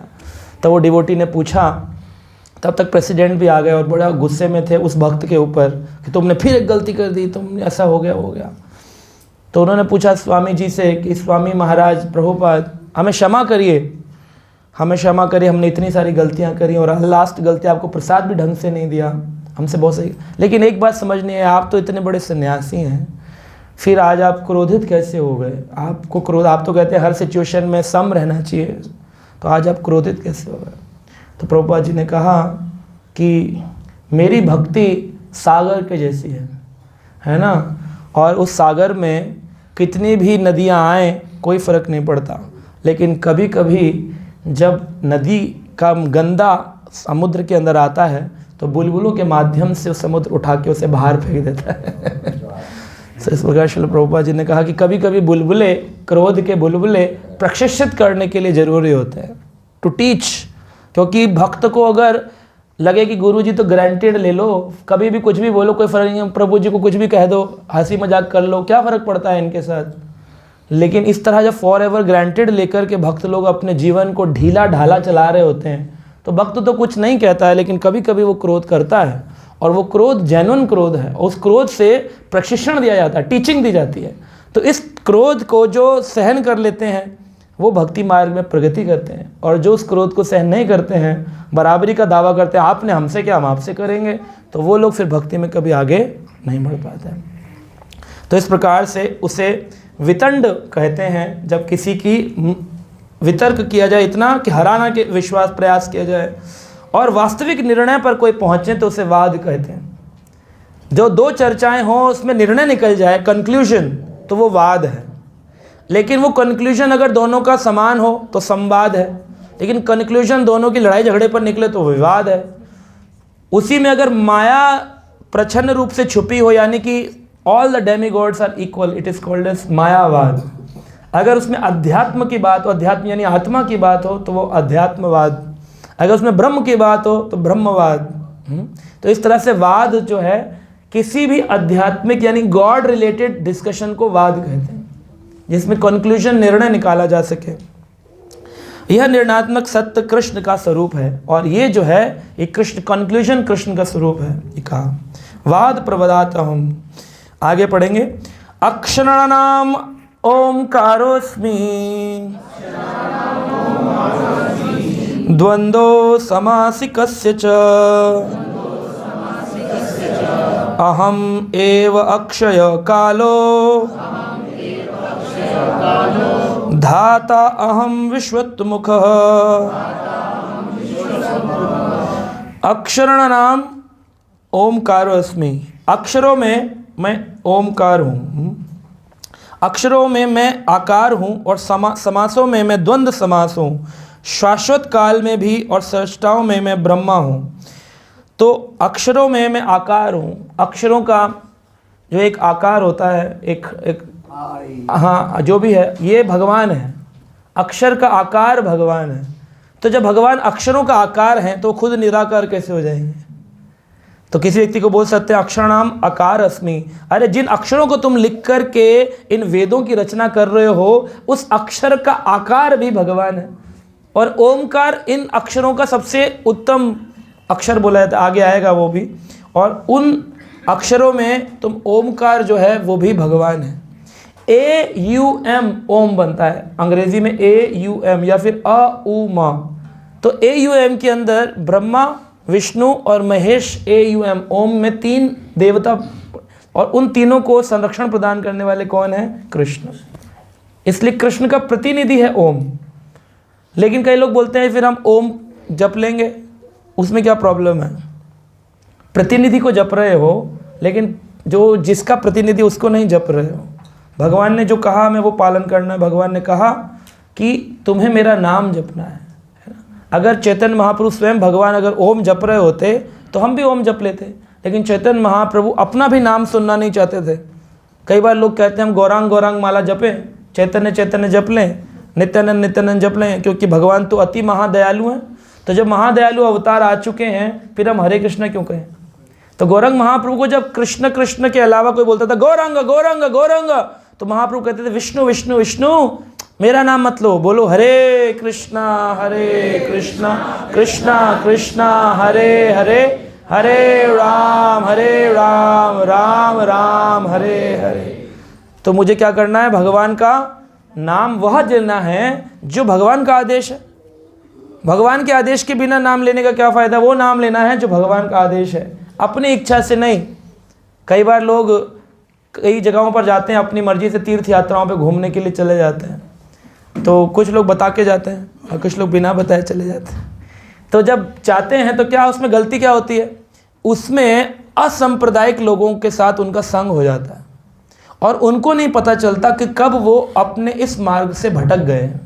ये सबसे बड़ी गलती अकेले वृंदावन, अकेले मायापुर, अकेले जगन्नाथपुरी जाने में, कि कब भटक जाओगे आपको पता नहीं चलेगा। आपको लोग सिद्धांत सिखाएंगे अलग अलग, अब सांप्रदायिक सिद्धांत। जैसे कोई बोलेगा जी हरे कृष्णा में तो ना छुपा के रखा है कृष्ण को, राधा रानी को, उजागर करो, सीधा बोलो राधा रानी का नाम, राधे कृष्ण कृष्ण कृष्ण। आप क्या करोगे? अब ये आपको पता तो चल गया, अब आप ये डिस्कस भी नहीं कर सकते, रहना भी इस्कॉन में। तो आप क्या करोगे? हरे कृष्णा 16 माला पूरी करने के बाद एक माला राधे कृष्ण कृष्ण कृष्ण, है ना। अब आप मायापुर जाओ, जगन्नाथपुरी जाओ, तो वहाँ श्री हरिदास ठाकुर की समाधि आदि पर जाओगे तो वहाँ सिखा देंगे हरे कृष्णा हरे राम भजो निताई गौर राधे श्याम। ये एक भजन, ये महामंत्र है। बोले जब चैतन्य महाप्रभु सबसे दयालु हैं तो उन्होंने ये मंत्र हमारे आचार्यों ने बनाया, निताई गौर राधे श्याम। ये चारों की जरूरत है हमको, बिना चैतन्य के चरण के बिना तुम्हें भगवान कृष्ण नहीं मिलने वाले। कहे हाँ बात तो ठीक है, तो ये बोलो निताई गौर राधे श्याम, जपो हरे कृष्ण हरे। अब ये जब आदमी 16 माला हरे कृष्ण जपेगा, फिर निताई गौर राधे श्याम, हरे कृष्ण हरे राम निताई गौर राधे श्याम, आपको बोलेगा नहीं। और फिर धीरे धीरे उसकी 16 माला में उसका मन घटने लगेगा और फिर धीरे धीरे उससे वैष्णव अपराध होंगे। क्या अपराध होंगे? बाकी भक्तों को मूर्ख समझेगा, खाली हरे कृष्ण करते मैं इंटेलिजेंट हूँ, मेरे पास गुह्यतम ज्ञान है, I know the secret knowledge, they don't know. ये हरिदास ठाकुर समाधि अकेले नहीं गए, प्रशांत मुकुंद प्रभु जी के पीछे पीछे चलोगे तो ये ज्ञान नहीं मिलेगा, ये ज्ञान तो हमारे पास है। इस अहंकार से वैष्णव अपराध होंगे। और वो कब पता चलेगा? 16 माला रिड्यूस होती जा रही हैं, 8 माला हरे कृष्णा, 8 माला ये, 8 माला फिर धीरे धीरे गायब, फिर भक्त गायब, फिर सेवा में रुचि खत्म, फिर कभी कभी मिलेगा बस उसने अपने आप को परिवर्तित किया होगा, या तो वैरागी होगा या तो पूरा भोगी होगा, दोनों में से एक ही जगह जाएगा, बैलेंस खत्म हो जाएगा उसका। तो इस तरह से हरे कृष्ण महामंत्र मिल जाए और हम उस मार्ग में अपने आजीवन काल तक रहें, ये बहुत बड़ी उपलब्धि होती है। इसीलिए भक्तों के शरीर छोड़ने के बाद उनकी ज़्यादा ग्लोरीज गाई जाती हैं, क्या पता अंत में फॉल डाउन हो जाए। इसलिए जब तक वो जीवित होता है तब तक भक्तों को उतना रिस्पेक्ट या उनकी वर्शिपिंग नहीं हो पाती है, लेकिन जब वो शरीर छोड़ जाते हैं, उनके आजीवन काल उन्होंने भजन किया होता है, फिर लोग उनकी मूर्ति और चित्र लगा करके उनकी स्तुतियाँ करते हैं कि अरे इन्होंने इतने साल भजन किया, ये किया। लेकिन जब तक जीवित हैं तब तक मन में एक संशय बना रहता है, क्या पता ये भटक जाएं तो हम इनके पीछे चलें, तो ऐसे मन में भटका और बना रहता है उसके मन। तो समझदार लोग तो करते हैं, लेकिन ज़्यादातर लोग नहीं कर पाते हैं, भक्तों की ग्लोरीज नहीं गा पाते। उनको लगता है हम भगवान की ग्लोरीज गाएंगे, भक्तों से दूरी बना के रखेंगे, भक्तों से तो उतना ही मिलेंगे जितना प्रसाद तक की ज़रूरत हो, बस, है ना। प्रभु जी महाप्रसाद दे दें, प्रभु जी अपने हाथ से प्रसाद दे दें, प्रभु जी प्रसाद की थाली से प्रसाद दे दें, इतने तक ही हमारा रिलेशन है। ज्ञान हम नहीं लेंगे, ज्ञान हम भगवान से डायरेक्ट लेंगे, ग्रंथों से ले लेंगे। शाश्वत काल भी हूँ और सृष्टाओं में मैं ब्रह्मा हूँ, यानी ब्रह्मा जी भी भगवान ही हैं, उनके रजोगुणी अवतार हैं भगवान के ब्रह्मा। ये वाला श्लोक बहुत इम्पोर्टेंट है, इसमें नारी की बात की गई है ना। तो नारी को कितनी जगह भगवान व्याख्यान कर रहे हैं ये समझना चाहिए। साथ में बोलिए 34 नंबर श्लोक, मृत्यु सर्वहर्षाहम उद्भवं च भविष्यता कीर्ति श्रीवाक च नारिणाम स्मृतिर्मेधा धृति क्षमा। भगवान कह रहे हैं मृत्यु सर्वरश्याम, मृत्यु के समय मैं सब कुछ हरण कर लूँगा। मेरे पास MBA की डिग्री थी, कब तक रहेगी? जब तक मृत्यु नहीं आ रही। मैं 200 करोड़ रुपए का मालिक था, कब तक था? जब तक मृत्यु नहीं आ रही है। मृत्यु में जब शमशान की ओर अर्थी जाएगी तो उस समय कौन व्यक्ति बता सकता है शमशान में जाकर, हे सारे मुर्दों से पहले मुझे जलाओ, मेरे पास डिग्री है? बोलेगा? कोई नहीं बोल सकता, कभी कोई कुछ नहीं कर सकता। कभी कोई कुछ नहीं कर सकता।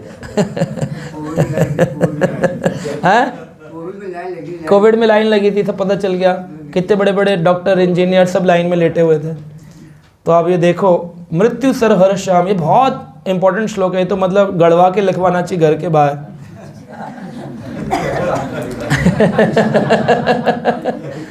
है ना, मृत्यु के समय भगवान, हाँ पर के घर में कोई नहीं आएगा। नहीं आए ना आए, अच्छा आप भजन करो आराम से, आपको चाहिए क्या? वो लोगों की ज़रूरत क्या है?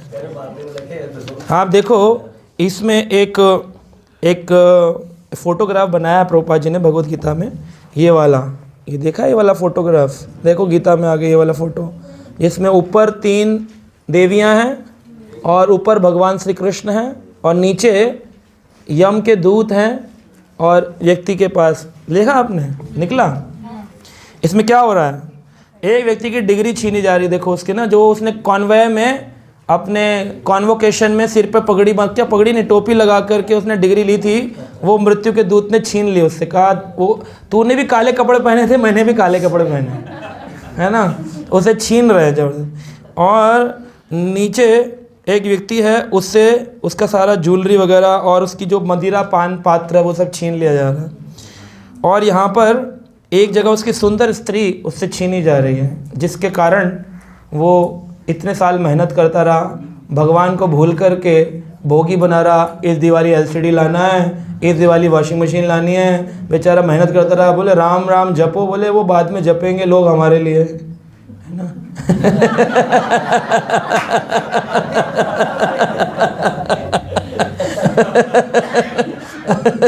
वो नहीं जपूंगा।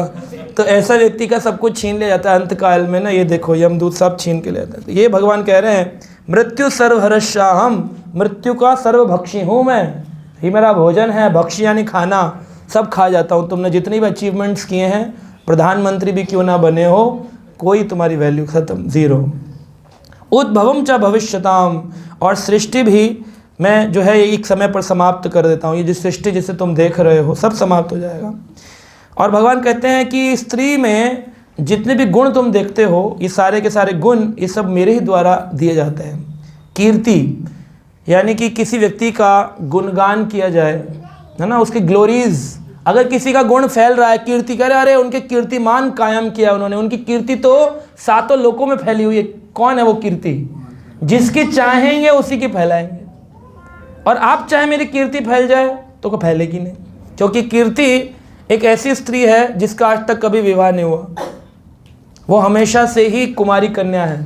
क्योंकि जो कीर्ति को पाना चाहता है, कीर्ति उससे भागती है, और कीर्ति जिसको पाना चाहती है वो उससे भागता है। कह रहा हमको नहीं चाहिए उसकी कीर्ति, लोग कहते हैं अरे बड़े वैरागी हैं, उनको कुछ नहीं चाहिए, वो उनकी कीर्ति फैलती है। और कीर्ति कहती है मुझे एक बार तो लगा लो अपने गले, वो कहते नहीं नहीं हमें कीर्ति नहीं चाहिए। और जिनको चाहिए वो बेचारे इंस्टाग्राम बनाते रह जाते हैं, मेहनत करते रहते हैं, उनकी कीर्ति फैलती नहीं है। तो इस प्रकार से कीर्ति जो है वो कुमारी कन्या, उसका कभी विवाह नहीं हुआ किसी से। लेकिन ये कीर्ति भी कौन है? कृष्ण कह रहे मेरा प्रतिनिधि है, यही है। और कहते हैं क्या है? श्री यानी स्त्री की सुंदरता, ये भी भगवान के ऊपर है। तो सुंदरता पे घमंड नहीं करना चाहिए, मैं कितनी सुंदर हूँ, तो सोचना चाहिए कि तेरी रचना इतनी सुंदर तो वो कितना सुंदर होगा, है ना, ये सोचना चाहिए। किसी स्त्री की सुंदरता या पुरुष की सुंदरता देख करके हमेशा आदमी कहे ना भगवान का स्मरण 24 घंटे कैसे करें। किसी सुंदर स्त्री को देखो तो सोचो कि जिसकी रचना इतनी सुंदर वो कितना सुंदर होगा। ये सोच करके हम किसी की ब्यूटी को भी कृष्ण से जोड़ सकते हैं। और क्या है? वाक, वाणी की शक्ति। अरे वो क्या बोलते हैं, इतने अच्छे ओरेटर हैं, इतने अच्छे ओरेटर हैं। वो ओरेटर की शक्ति कौन है? कृष्ण है। वाक शक्ति कृष्ण की है। अगर कृष्ण चाहेंगे तो मूकम करोति वाचालम पंगुम लंघते गिरम यत् कृपातम हम वंदे श्री गुरुदीन तारणम परमानंद माधवम। माधव चाहेंगे, कृष्ण चाहेंगे तो एक व्यक्ति जो गूंगा था, मूकम, वो भी बोलने लग जाता है, वाचाल बन जाता है, बोलने वाला होता है, कृष्ण के बारे में बोलता है। तो कई व्यक्ति बोलते हैं हमें आता नहीं है, हम कैसे बोलेंगे कृष्ण के बारे में, हमें संस्कृत नहीं आती है, कैसे पढ़ें, कैसे समझें। आप प्रयास करो, बाकी काम तो सारी शक्ति ठाकुर जी की काम करेगी, वाक शक्ति काम करेगी। मैं कोई प्रवचन देता हुआ पैदा नहीं हुआ था कि जब नर्सिंग होम में भी लेक्चर दे रहा था, है ना। ये भगवान का भजन करने से ही ये भगवान देते हैं कि चलो तुम बोलो मेरे बारे में थोड़ा। हाँ, लोग बोलते 3 घंटा बोल रहे हैं, रोज़ 4-4 घंटे बोल रहे हैं, पिछले 4 दिन से लगातार क्लास चल रही है, आप रेस्ट नहीं ले रहे हैं, थक जाएंगे, ये हो जाएगा। अरे थकेंगे क्या, हो कौन क्या थकाएगा? तो कृष्ण की ही शक्ति है ना, वाक शक्ति। वो चाहते हैं उतनी देर बुलवाते हैं, वो चाहेंगे 12-12 घंटे बुलवाएंगे तब भी कुछ नहीं होगा, है ना। ये उनकी शक्ति है, वाक शक्ति है। नारिणाम, नारियों के अंदर ये शक्ति देखी जाती हैं। स्मृति, मेधा, धृति, क्षमा। तो स्मृति यानी कि मेमोरी। किसी की शार्प मेमोरी है तो उसकी मेमोरी की तारीफ मत करो कि अरे जाओ आकाश क्लासेस को या फिरजी क्लासेस को तारीफ करो, बोले आपने हमारे बच्चे की मेमोरी शार्प कर दी। उन्होंने नहीं करी है। ये तो स्मृति शक्ति ठाकुर जी की है। ठाकुर जी चाहेंगे, कृष्ण चाहेंगे तब तक स्मृति बनी रहती है, वरना स्मृति भंग हो जाती है। ऐसे कितने सारे लोग हैं जो बड़े समझदार थे, पढ़े लिखे थे, एक एक्सीडेंट हुआ और वो सारा भूल गए जितना ज्ञान उनके पास था। ज्ञानी बाबा हो गए मूर्ख, एकदम जीरो, क्योंकि बॉडी तो काम नहीं कर रही है उनकी, ब्रेन डेड हो गया उनका। मेधा, मेधा यानी बुद्धि। तो बुद्धि भी कहाँ से आती है? कृष्ण से आती है। और धृति यानी दृढ़ता, डिटर्मिनेशन। लोग बोलते हैं हमारा भजन डिटरमाइंड नहीं है, इधर उधर भटक रहा है। तो भजन करने से कृष्ण आपको धृति भी देंगे, दृढ़ता भी देंगे। और क्षमा यानी धैर्य, टॉलरेंस पावर, लोगों को फॉरगिव कर देना, माफ़ कर देना। ये शक्ति भी कैसे आती है? इसलिए जो भजन करने वाले हैं उनमें ज़्यादा क्षमाशीलता होती है। नॉर्मल आदमी छोटी छोटी बात पर लड़ाई करता है। जितना आप चैंटिंग करते रहेंगे आप देखेंगे पता नहीं प्रभु जी अभी नेचर कैसा हो गया, आप किसी से लड़ने का मन ही नहीं करता। क्यों नहीं कर रहा? ये काम कर रही शक्ति, क्षमा शक्ति काम कर रही। तो इसलिए परिवर्तन आते हैं हमारे अंदर। तो प्रभुपाद जी लिख रहे हैं ये सातों ऐश्वर्य स्त्रीवाचक है। इनमें स्त्रीलिंग वाचक, स्त्रीलिंग है इसका। कीर्ति, श्री, वाक, स्मृति, मेधा, धृति, क्षमा। ये 7 जो ऐश्वर्य है, ये 7 शक्तियाँ, इन्हीं से व्यक्ति का यश फैलता है पूरे वर्ल्ड में। या तो बड़ा समझदार हो, बुद्धिहीन बुद्धिशाली बहुत है, या तो उसकी मेमोरी बड़ी शार्प है ना, कि सब कुछ याद रहता है। ये सब कुछ कैसे होता है? कृष्ण कृपा से होता है। यदि किसी व्यक्ति के पास ये सभी या इनमें से कुछ भी हो तो वह यशस्वी हो जाता है। प्रभुपाद जी कहते हैं यदि कोई पढ़ने के बाद विषय को स्मरण रख सकता है तो उसे उत्तम स्मृति मिली हुई है। केवल अनेक ग्रंथों को पढ़ना पर्याप्त नहीं है, उन्हें समझकर आवश्यकता पड़ने पर उनका प्रयोग बुद्धि कहलाती है। आपने पढ़ लिया लेकिन एक्सीडेंट हो गया, आपने निकाला डंडा, लड़ाई शुरू कर दी, तो लोग बोल रहे प्रभु जी प्रभु जी प्रभु जी याद करो, हरे कृष्णा हरे कृष्णा। कह रहा हाँ हाँ हाँ हाँ, पता नहीं प्रभु जी उस टाइम क्या हो गया था, क्योंकि आपकी बुद्धि उस शार्प नहीं, इंटेलिजेंट नहीं हो आप, इसलिए आप सही परिस्थिति पर सही निर्णय नहीं ले पाते हो, है ना। जैसे हनुमान जी को श्राप दिया था ऋषि मुनियों ने कि जब तुम्हें ज़रूरत पड़ेगी तब तुम अपनी शक्ति विहीन हो जाओगे।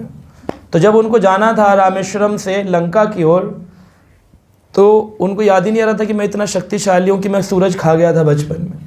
तब जामवंत जी ने कहा ये तुम्हें श्राप मिला हुआ है कि जब वक्त पड़ेगा, ज़रूरत मिलेगी, तो तुम्हारी ये शक्ति तुम्हारी यूज़ ही नहीं हो पाएगी, तुम भूल जाओगे। परंतु जब तुम्हें कोई स्मरण कराएगा तो तुम्हें पुनः उसका स्मरण होगा। तब फिर उनको स्मरण कराया गया कि आप बड़े बलशाली हैं। तब सुंदर कांड आता है, अतुलित बलधामा, आप में तो बड़ा बल है। तो अंजनी पुत्र पवन सुत नामा, आपका तो नाम अंजनी पुत्र हो, पवन पुत्र हो, जाओ कुछ तो करो। तब हनुमान जी ने आओ देखा न ताओ, चढ़ गए पहाड़ पे, जय श्री राम, कूद गए तो चले। सो ये ऐसा होता है, स्मृति रहती है तब तक काम होता है, स्मृति नहीं है तो आगे करेंगे हम लोग। अगला श्लोक धीरे धीरे चल रहा है, फास्ट चल रहा है? ठीक, बहुत बढ़िया, चलिए ठीक है। बृहस्साम तथा समा बृहस्साम तथा संरामम गायत्री छंदस अमहम मासानाम मार्गशीर्षोऽहम ऋतूनाम कुसुमाकर। सामवेद के गीतों में मैं बृहत्साम हूँ। सामवेद में कुछ गीत हैं, उनमें से सबसे सुंदर गीत हैं बृहत्साम गीत। तो बृहत्साम जो गीत है, यानी कि जैसे फिल्म होती है, उस फिल्म के अंदर सबसे इम्पोर्टेंट होता है सॉन्ग। लोग पूरी पिक्चर देख कर आते हैं तो गाते हुए बाहर निकलते हैं, है ना। तो वो गाना क्यों गा रहे होते हैं? क्योंकि पूरी पिक्चर में कुछ याद रहे न रहे गाना।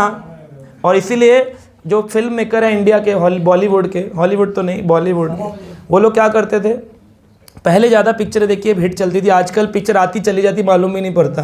क्यों कारण हो गया?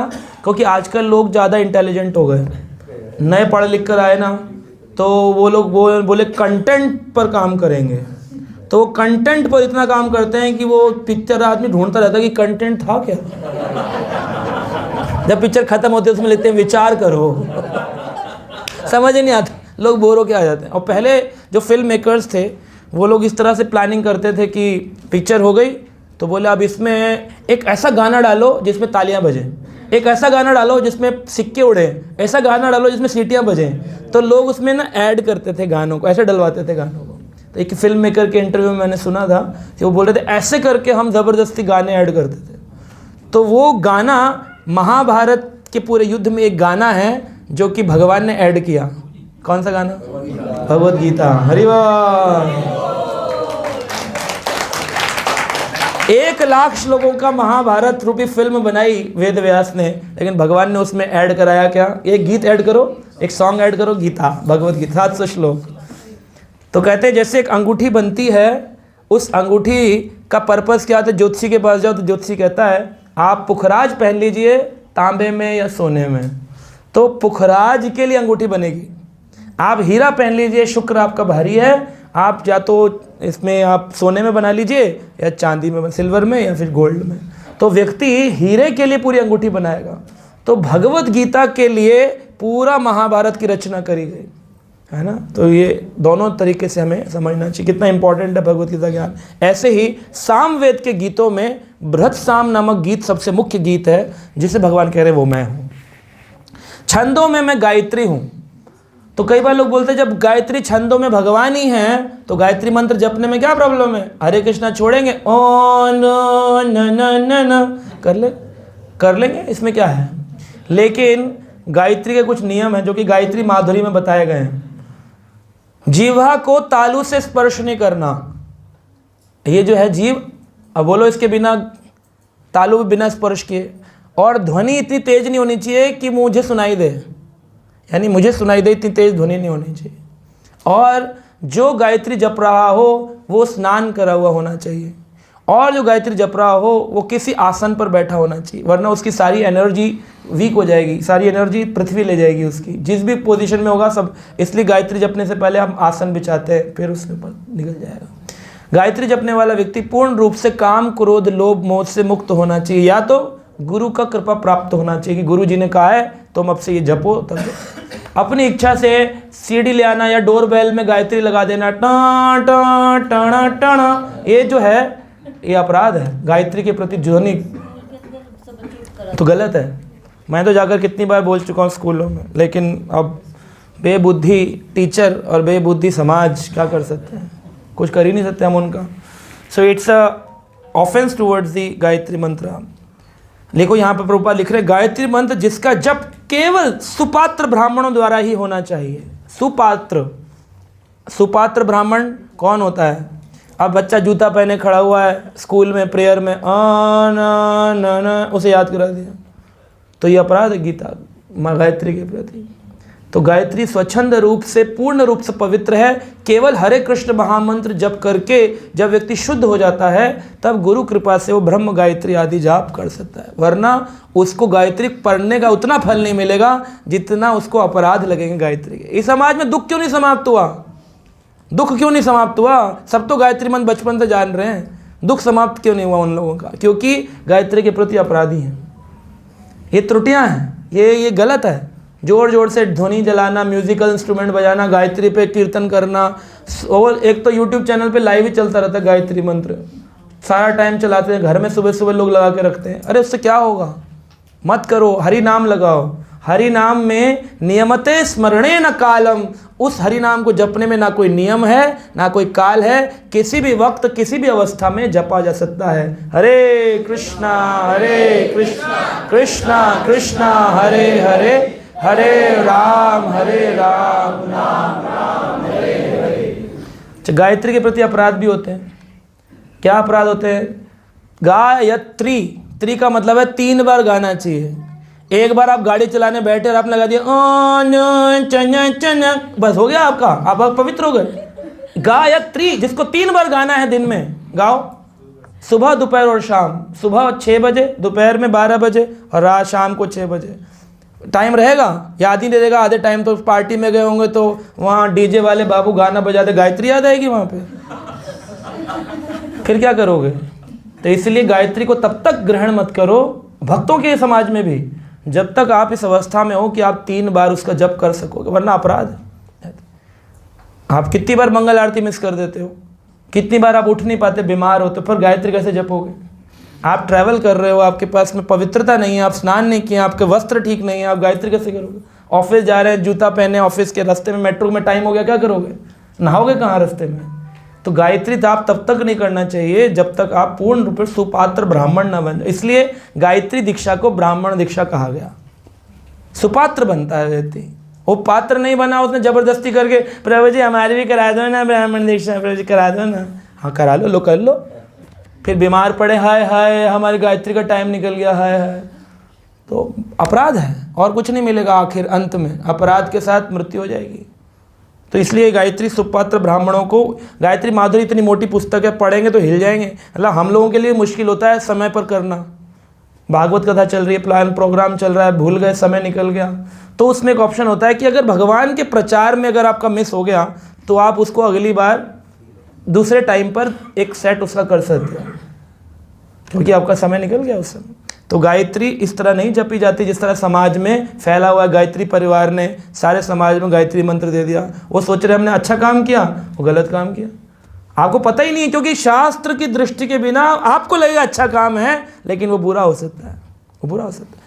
छोटे बच्चे के हाथ में चाकू दिया है शार्प, क्या है?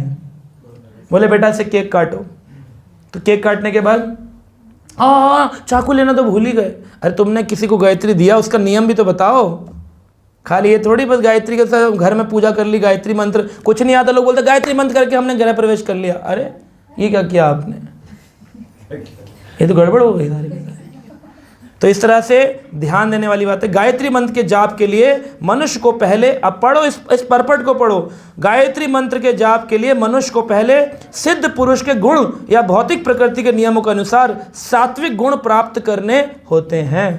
सात्विक गुण मतलब हमेशा वो सत्वगुण में रहे, तमोगुण और रजोगुण में कभी ना गिरे, ऐसी स्थिति हो, तब जाकर के उसे कहना चाहिए yes now I am ready to chant Gayatri. असंभव नहीं है लेकिन कर सकते हैं। ब्रह्मा इसके गुरु हैं और शिष्य परंपरा द्वारा यह उनसे आगे बढ़ता है। मासों में मैं मार्गशीर्ष हूँ, अगहन का महीना कहते हैं, अगहन बोलते हैं, मार्गशीर्ष जो अभी चल रहा है ये, मार्गशीर्ष के महीने को अगहन मास कहते हैं। मार्गशीर्ष के महीने में ही गोपियों ने कात्यायनी व्रत किया था। अभी एक महीना चल रहा है कात्यायनी व्रत। कात्यायनी माता के मंदिर तो नहीं जाती थी, रेत से मूर्ति बनाती थी कात्यायनी माता की और बोलती थी कि कृष्ण को हमारा पति बना दीजिए, ये इच्छा थी। लोग बोलते गोपियों ने किया था तो हम भी तो कर सकते हैं, तुम्हें कृष्ण पति रूप में चाहिए, तुमको तो बंगला गाड़ी चाहिए, तो इसलिए तुम देवी का सहारा ले रहे हो। लेकिन उन्होंने कृष्ण को पाने के लिए उनकी उपासना करी। क्यों करी? क्योंकि वो सोचती थी गोपियाँ कि कृष्ण को पाना है तो माँ को बोलेंगे तो माँ हो सकता है जल्दी सुन लेती है ना, माँ होती है जो थोड़ा सॉफ्ट हार्ट होता है, सुन लेंगे। हाँ जी, हाँ हमारे इस्कॉन में भी बहुत सारे लोग करते हैं कात्यायनी व्रत। लेकिन कात्यायनी है कौन? प्रभुपाद जी लिख रहे हैं कात्यायनी योग माया है, महामाया नहीं। योग माया कौन है? सुभद्रा महारानी, वो तो हम रोज ही कर रहे हैं, जगन्नाथ बलदेव सुभद्रा, योग माया है। योग माया कृष्ण की लीलाओं में सहयोगी है और महामाया योग माया से अपोजिट है। तो ये माया में गिराती है आपको, संसार में भगवान से दूर ले जाएगी महामाया, लेकिन योग माया भगवान के करीब ले जाएगी, उनकी लीलाओं में आपको पार्टिसिपेट कराएगी। तो इसलिए ये जो कात्यायनी माता की पूजा गोपियों ने करी वो योग माया है, महामाया नहीं। तो कई लोग उसे महामाया समझ लेते हैं कि महामाया है। जैसे कात्यायनी मंदिर है ना असम में, वहाँ पे बलि चढ़ा देते हैं, बोले वो महामाया है। लेकिन जिन कात्यायनी की पूजा गोपियों ने करी वह योग माया का स्वरूप है। रेत से बनाते थे उस विग्रह को और डेली उसको हटा देते थे, फिर दोबारा बनाते थे, फिर हटाते थे। एक महीना ठंडे पानी में खड़े होकर 5 साल की लड़कियों ने यमुना जी के ठंडे जल में, अभी आजकल गीजर कितने के घरों में ऑन हो गए हैं, हाँ कभी फील करना हो तो सुबह 5 बजे ठंडे पानी से एक बार स्नान करना, गोपियों का स्मरण आएगा आपको। हाँ नंद घाट के पास, तो वो खेलन वन एक जगह है, वहाँ पर है ओरिजिनल चीर घाट, जहाँ पर कात्यायनी मंदिर अभी बना दिया है। हाँ हाँ मंदिर नहीं था वहाँ पर। तो कात्यायनी माता ने प्रकट होकर के उनको शिक्षा दी, ज्ञान दिया और उनको कृपा करी, कृष्ण तुम्हें पति रूप में प्राप्त होंगे, पति में कुरुतुम नमः, हमारे पति बना दीजिए। है किसी की इच्छा पति बनाने की कृष्ण को? तो नहीं है तो फिर पूजा मत करो कात्यायनी माता, फिर आप फंस जाओगे महामाया के चक्कर में। यही संसार में पुनरपि जननम पुनरपि मरणम, तेरी ताप दुख रोग व्याधि परेशानी डाइवोर्स प्रॉब्लम ये सब चलेंगी फिर आपके साथ। योग माया यही नहीं करती है, महामाया फंसा देती है। जितनी अगरबत्ती जलाओगे, जितने दिए जलाओगे, माया पकड़ लेगी आपको, छोड़ेगी नहीं। आदमी कहते हैं पुलिस वाले का संग नहीं करना चाहिए, उसकी दोस्ती भी बुरी और उसकी दुश्मनी भी, बोलते ना ऐसा, ये प्राय ऐसा स्टेटमेंट ऐसा होता नहीं, लेकिन पुलिस वाले का संग होगा तो क्या होगा, कभी ना कभी वो अभी दोस्त है तब तक तो बढ़िया है, जब मान लो दुश्मनी हो गई, कोई बात बुरी लग गई तो उसके बाद पुलिस केस करने की पूरी पावर है, वो आपको उठा के FIR जल्दी करवा देगा, उसकी जल्दी सुनी जाएगी। ऐसे ही महामाया के साथ डील करना बड़ा खतरनाक है। जब तक आप अगरबत्ती जला रहे हो, दिया जला रहे हो, गा रहे हो सकता है वो खुश हो सकता है कृष्ण विहीन होने के कारण आपको दुख दे दे। त्रिशूल का मतलब है 3 प्रकार के दुख देगी वो। आदमी का ऐसे कैसे दे सकती है, दुर्गा ऐसे कैसे कर सकती है? अरे उसकी सेवा ये है, भागवत में लिखा है सेवा है, जो कृष्ण विहीन है उनको दंड दो, ये लिखा है, जो कृष्ण विहीन है उनको दंड दो। लोग सोचते हैं हम पूजा कर रहे हैं, हम तो चुन्नी चढ़ा रहे हैं और उनको दंड मिल रहे होते हैं, उसी से उनके घोड़ों में दर्द हो रहा है, कमर टूट रही है, दर्द हो रहे हैं, इन्हें समझ में नहीं आ रही क्या हो रहा है चक्कर। अरे त्रिताप तो आएंगे ना, दुख तो आएंगे। देवी नहीं चाहती कि तुम ऐसा करो, वो कहती तुम कृष्ण भजन करो फिर मैं तुम पर कृपा करूंगी, लेकिन लोग ये समझ नहीं पाते हैं। वो वैष्णवी है, वैष्णवी को कभी पसंद आएगा कृष्ण विहीन होकर कोई भजन करे? तो वैष्णव चाहते हैं कि भगवान का भजन हो, तो इसलिए समाज में वो लोग अपना प्रकोप दिखाती हैं, फिर उसके बाद दंड देती हैं, दुख देती हैं, कहती क्या करें, कैसे समझाएं इनको मूर्खों को कि कृष्ण भजन ही श्रेष्ठ है। तो इस तरह से ये बताया गया।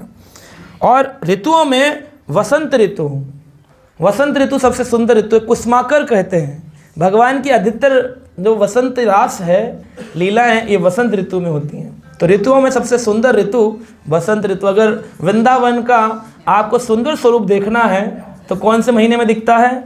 कार्तिक में और फागुन में। फागुन आती वसंत ऋतु में और कार्तिक आती है शरद ऋतु में। शरद ऋतु और वसंत ऋतु ये दोनों सबसे उत्तम होते हैं। स्प्रिंग और ऑटम ये सबसे सुंदर सीजन है पूरे साल मास के अंदर, महीने, साल में, वर्ष के अंदर। आगे देखिए क्या कह रहे हैं। ध्रुतम छल्यतामस्मि तेज तेजस्विनाम अहम जयोस्मि व्यवसायोस्मि सत्वम सत्वतामहम। मैं छलियों में जुआ हूँ, छलियों में मैं जुआ हूँ।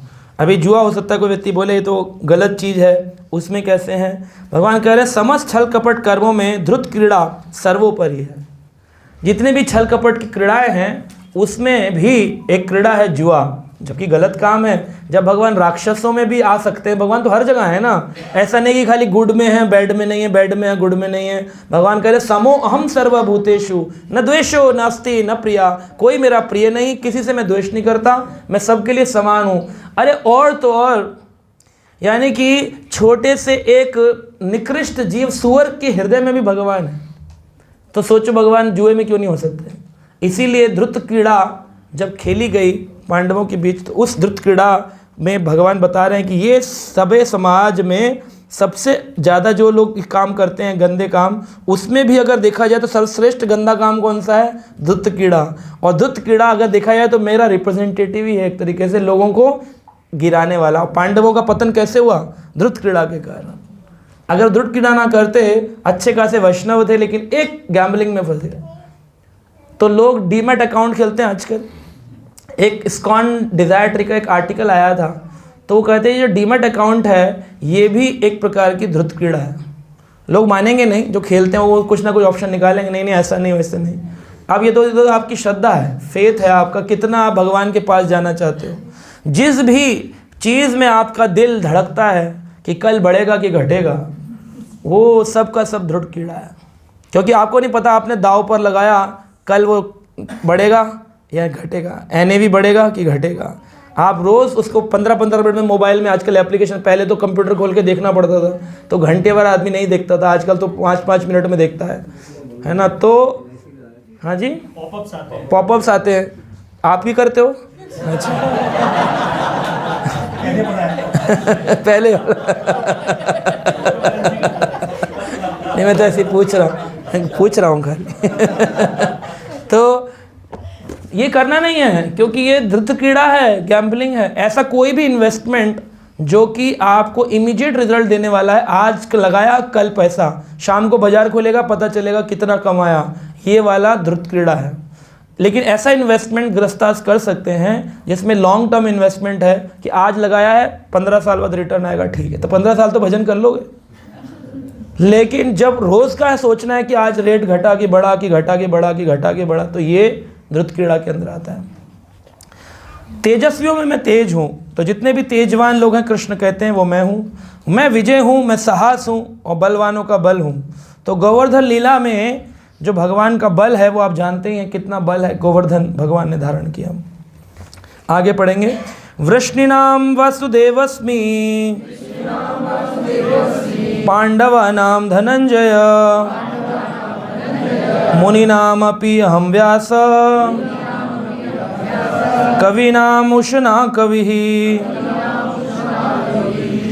मैं वृष्णि वंशों में वासुदेव हूँ। वृष्णि वंश एक वंश है, जैसे रघुकुल में राम आए ऐसे वृष्णि वंश में ये सारे लोग आते हैं। अक्रूर जी शफलक के पुत्र, वसुदेव जी और ये उग्रसेन आदि सब लोग वृष्णि वंशियों में आते हैं। और पांडवों में मैं अर्जुन हूँ। जितने भी पांडव हैं उन सब में से श्रेष्ठ पांडव है अर्जुन। मैं समस्त मुनियों में व्यास हूँ। व्यास देव भी भगवान के प्रतिनिधि हैं, और महान विचारकों में मैं उष्णा हूँ, इस प्रकार से उन्होंने बताया, है ना। तो उष्णा जो है, उष्णा का मतलब है शुक्राचार्य।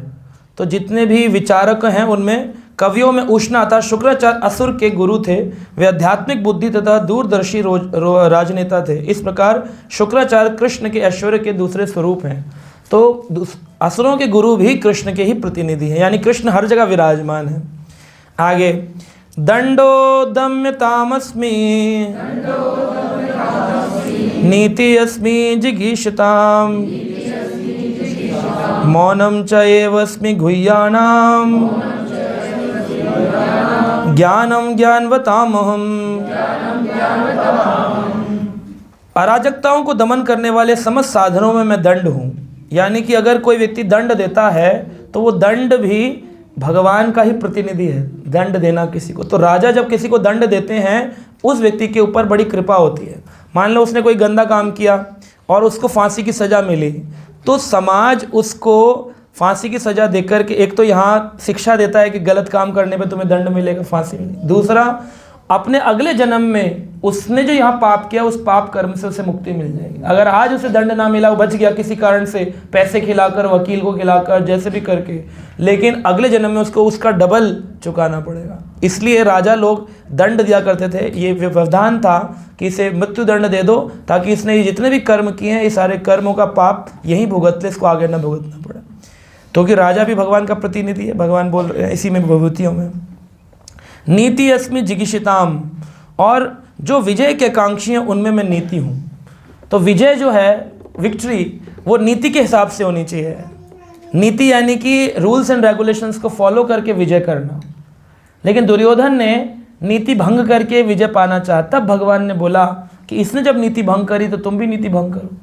लेकिन अन्यथा कोई भी विजय नीति के हिसाब से होनी चाहिए। रहस्यों में मैं मौन हूँ। अब कोई व्यक्ति रहस्य रखता है तो उसके अंदर क्या है, वो चुप रहता है, मौन धारण करता है। उसका रहस्य, आदमी कितना भी बोले, है ना, वो उत्तर नहीं देगा, मौन धारण कर लेगा। तो वो मौन शक्ति कौन है? कृष्ण है, भगवान है।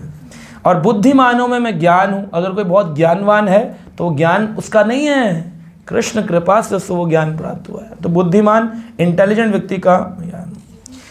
यथा चापि सर्वभूतानां बीजं ततम अर्जुन न तदस्ति विना यत्स्यात् मया भूतं चराचरम्।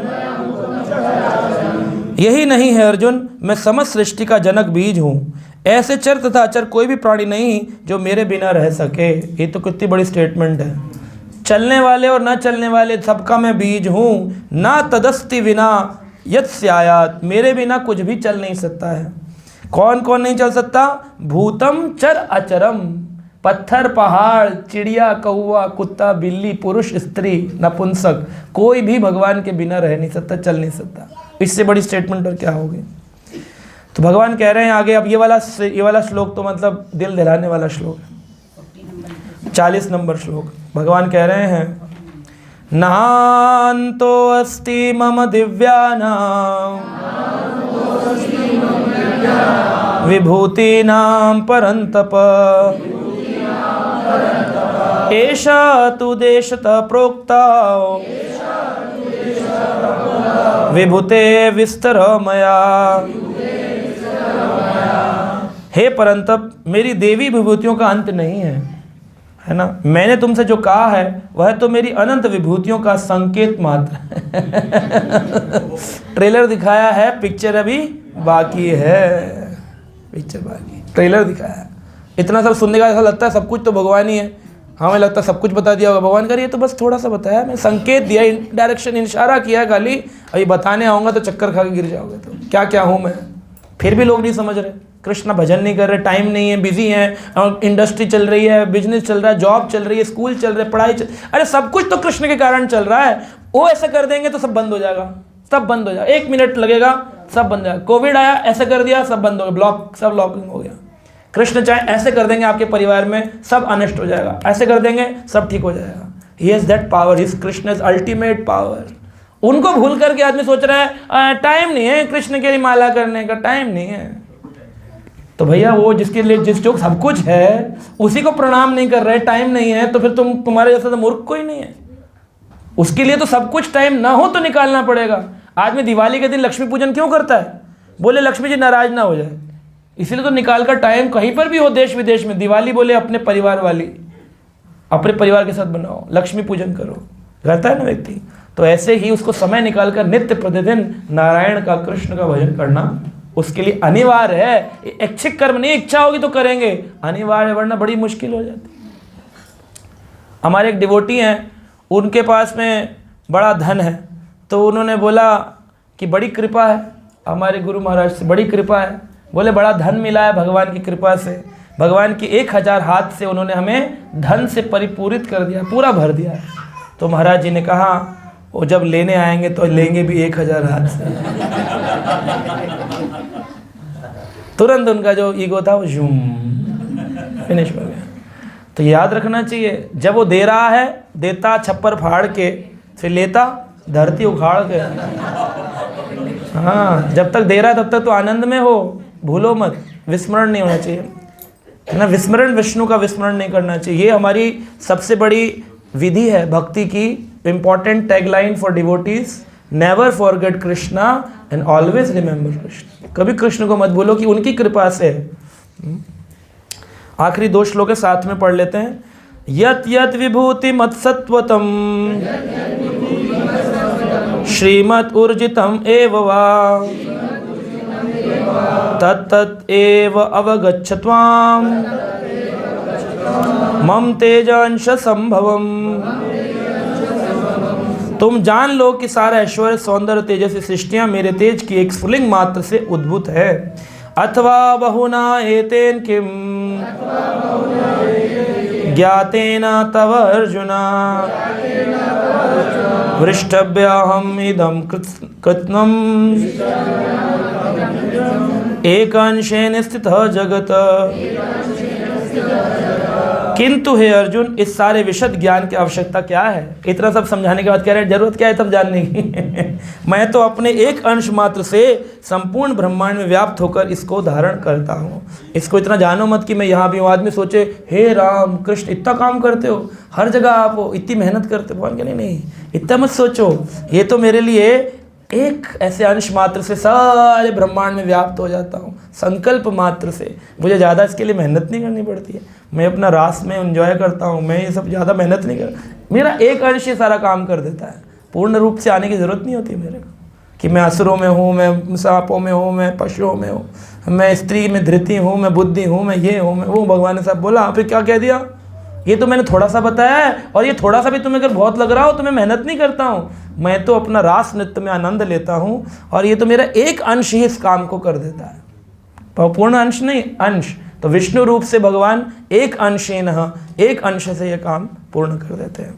ठीक है, तो यहाँ पर इस श्लोक का अध्याय समाप्त होता है। हरे कृष्णा। अभी अगला अध्याय 11 विराट रूप, ये अगली क्लास में होगा।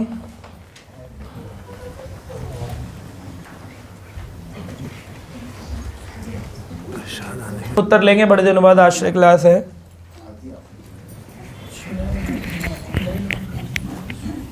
किसी का कोई प्रश्न है तो पूछें।